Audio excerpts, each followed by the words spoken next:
Bonjour, je suis Jeanne, je suis formatrice en méthode de travail et je vous propose des cours qui vous permettent de mieux réussir dans vos études. Voici le cours du jour. Les clés de la réussite scolaire. Apprendre, ça s'apprend. Donc pour vous y aider, je vous propose une méthode qui est très simple à appliquer et de nombreuses recherches menées dans un grand nombre de pays auprès de collégiens, lycéens et étudiants ont montré son efficacité. Alors de quoi il s'agit? Donc la méthode propose d'envisager l'acquisition de nouvelles connaissances grâce à une grille de 9 points. Donc connaissez-vous vous-même. Utilisez votre connaissance de vous-même pour apprendre.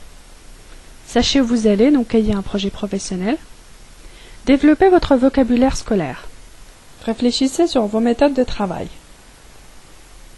Fixez-vous des objectifs réalisables.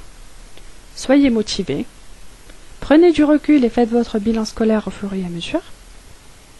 Et connaissez l'autre et ses attentes.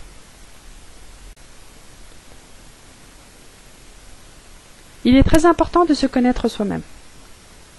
Alors rencontrez des personnes qui vous aideront à faire le point sur votre personnalité, vos styles d'apprentissage et vos intelligences dominantes. Vous arriverez avec ça à avoir une meilleure confiance en vous et à mieux étudier parce que vous vous connaissez et que vous étudiez en fonction de votre personnalité. Utilisez votre connaissance de vous-même pour apprendre.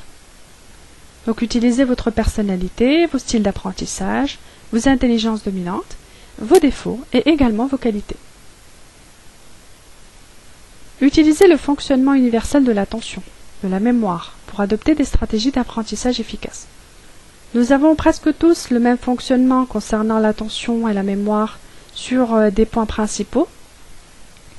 Il est important de les connaître parce que ça vous permettra de mieux apprendre, de mieux vous connaître, d'avoir plus confiance en vous et de moins culpabiliser quand vous n'arrivez pas à mémoriser. Prenez des notes en fonction de votre personnalité. Je présente dans ce site une vidéo sous cet intitulé, donc si ça vous intéresse, vous y jetez un coup d'œil. Faites une fiche résumée adaptée à votre personnalité. Je présente également une autre vidéo sous cet intitulé, fiche de résumé adaptée à votre personnalité. Vous pouvez également y jeter un coup d'œil. Sachez où vous allez, ayez un projet professionnel. Pour cela, rencontrez des personnes qui vous aideront à faire le point sur votre cheminement scolaire et professionnel. Il est important de savoir où on va. Développez votre vocabulaire scolaire. Les personnes brillantes se caractérisent par de très bons scores de mémoire et des recherches ont montré que les élèves de collège ayant les meilleurs résultats sont aussi ceux qui, dans des tests, connaissent le plus de vocabulaire des manuels scolaires.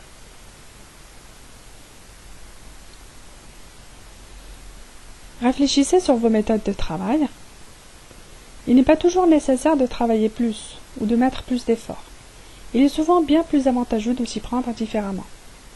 Votre façon de prendre des notes, de revoir votre matière et d'étudier, d'assister à vos cours, vos habitudes de rédaction et de lecture sont autant de facteurs qui influencent à divers niveaux votre rendement. Sachez prendre des notes et les utiliser. Apprenez à gérer votre temps et votre espace. Pour cela, étudiez plus d'1 heure par jour. Privilégiez la course de fond au sprint. Attendre la veille d'un examen ou quelques jours avant pour vous y préparer n'est pas une méthode efficace, et vous le savez. Apprenez efficacement votre cours. Reformulez avec vos propres mots vos cours. Faites des révisions rapides après un cours. Plutôt que de passer des heures sur un enseignement pour ne jamais y revenir, il est préférable de l'apprendre, puis de le revoir au moins 7 fois à petite dose. Je présente ce concept dans ma vidéo 1 heure d'apprentissage, optimiser 1 heure d'apprentissage. Apprenez les cours pour l'examen, mais aussi pour les cours suivants. Puisque les profs reviennent rarement sur les notions déjà expliquées, il y a également une autre cause, c'est que quand vous apprenez pour l'examen et uniquement pour l'examen, après l'examen, vous n'avez plus de raison de vous en souvenir. Donc votre cerveau vous dit d'oublier. Alors que si vous apprenez dès le départ, en imaginant que c'est pour les cours suivants, vous arrivez à mieux mémoriser votre cours. C'est comme quand vous mémorisez un numéro de téléphone, pour le noter le plus rapidement possible parce que sinon vous oubliez. Une fois que vous l'avez noté sur le papier, vous l'oubliez, parce que vous savez qu'il est dans une feuille. Donc là, quand vous apprenez vos cours, apprenez-les pour les cours suivants.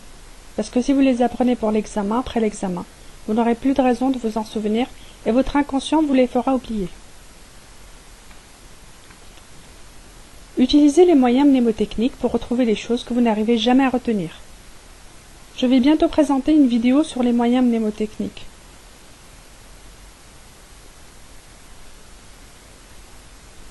Restez concret et pratique. Vous savez pourquoi vous apprenez votre cours, à quoi ça va vous servir plus tard dans votre vie privée, dans votre vie professionnelle.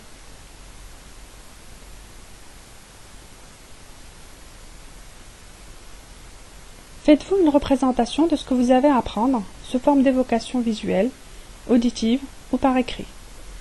C'est-à-dire visualisez votre cours ou reparlez-vous votre cours ou notez-le par écrit. Ça vous permettra de savoir qu'est-ce que vous avez appris, qu'est-ce que vous avez mal appris et qu'est-ce que vous n'avez vraiment pas du tout retenu. Donc là, une personne a mis ce qu'elle connaissait sur l'anglais.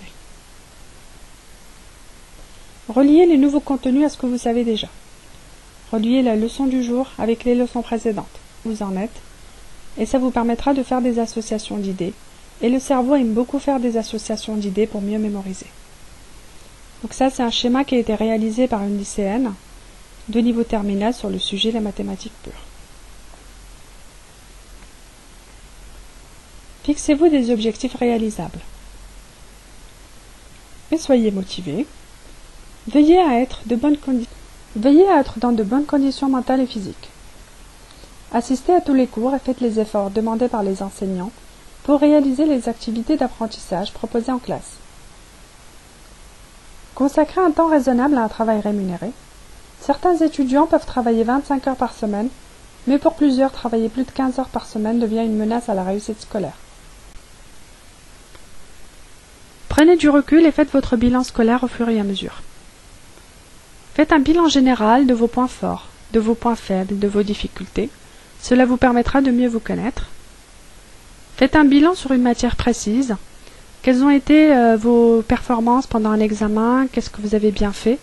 Donc si vous avez bien fait quelque chose, vous vous félicitez.